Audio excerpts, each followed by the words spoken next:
Social মিডিয়ায় প্রকাশ্যে একজন আরেকজনকে অপমান করা, গীবতে লিপ্ত হওয়া, ছোট করা, খাটো করা, নিন্দা করা। একজন ব্যক্তি একটা অপরাধ করলো, অপরাধ করার কারণে আমি তাকে এই 5 জন ব্যক্তির সামনে জানা তা বলে অপমান করে ছেড়ে দিলাম। বুঝেন না মনে হয়? ও কিন্তু আসলে কি করেছে? ও কিন্তু আসলে অপরাধ করেছে, কিন্তু আমি কার সামনে তাকে অপমান করলাম? 5 জন ব্যক্তির সামনে, 10 জন ব্যক্তির সামনে, মহল্লার ব্যক্তিদের সামনে আমি তাকে অপমান করলাম। আর আমি বললাম, আমি মানুষের পিছনে বলতে পারি না, আমি সামনাসামনি বলে দিই। কে আছে না এমন মানুষ আমাদের সমাজে?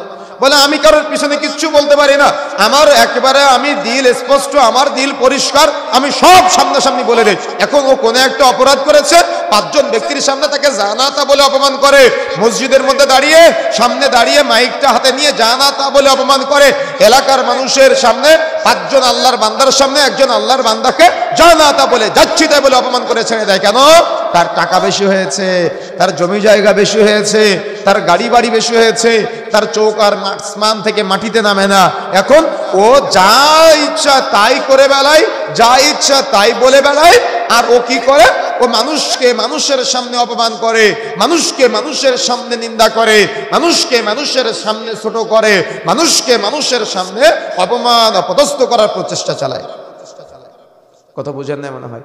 এটাতে এক শ্রেণীর। আর এক ক্যাটাগরির আপডেট এটা হলো, যারা আমরা সোশ্যাল মিডিয়া, ফেসবুক ইউজ করি, ব্যবহার করি, এই সোশ্যাল মিডিয়ায় প্রকাশ্যে একজন আরেকজনকে অপমান করা, গীবতে লিপ্ত হওয়া, ছোট করা, খাটো করা, নিন্দা করা, এটা মনের রোগ, এটা অন্তরের রোগ, এটা আত্মার রোগ।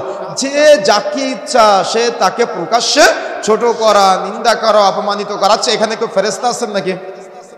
কেউ ফেরেশতা আছেন? জীবনে কখনো পাপ করেন নাই? বলতে পারবেন যে আপনি কোনো পাপ করেন নাই?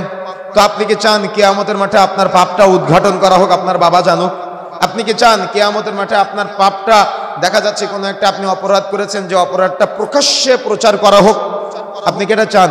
প্রকাশ্যে দিবালোকের সামনে, কিয়ামতের মাঠের সকল মানুষের সামনে আপনার পাপটা আপনার বাবাকে জানানো হোক, আপনার প্রতিবেশীকে জানানো হোক, আপনার সন্তানকে জানানো হোক, আপনার স্ত্রীকে জানানো হোক, আপনার স্বামীকে জানানো হোক? আপনি কি এটা চান? আমার কথা কি বুঝতে পেরেছেন?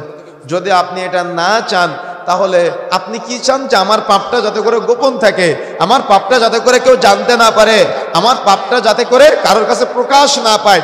তো আপনি যেমন আজকে মানুষের পাপ প্রকাশে উদ্বুদ্ধ, বা আপনি যেমন মানুষের পাপ প্রকাশে অনেক তৃপ্তি পান, অনেক মজা পান, অর্থাৎ মানুষ বলতে আল্লাহর বান্দা, আপনি আমি কি?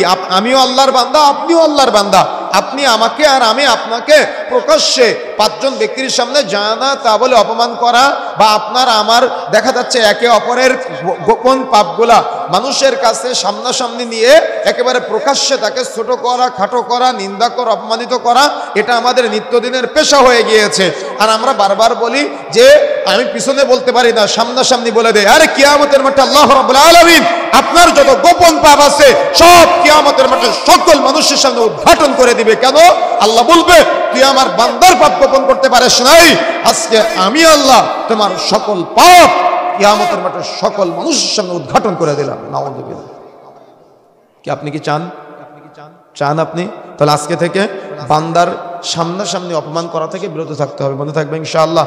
কোন বান্দার আল্লাহ রাব্বুল আলামিন টাকা বেশি দিয়েছে হয়তো আপনাকে, আল্লাহ রাব্বুল আলামিন জমি জায়গা আপনাকে বেশি দিয়েছে, গাড়ি বাড়ি বেশি দিয়েছে, সম্মান বেশি দিয়েছে, কিন্তু আপনি মানুষের সামনাসামনি অপমান করাকে প্রশান্তির মনে করেন, তৃপ্তির মনে করেন, এটা জঘন্যতম অপরাধ, এটা বড় অপরাধ। আল্লাহ আপনাকে অপরাধী বলেছেন। সুতরাং আজকের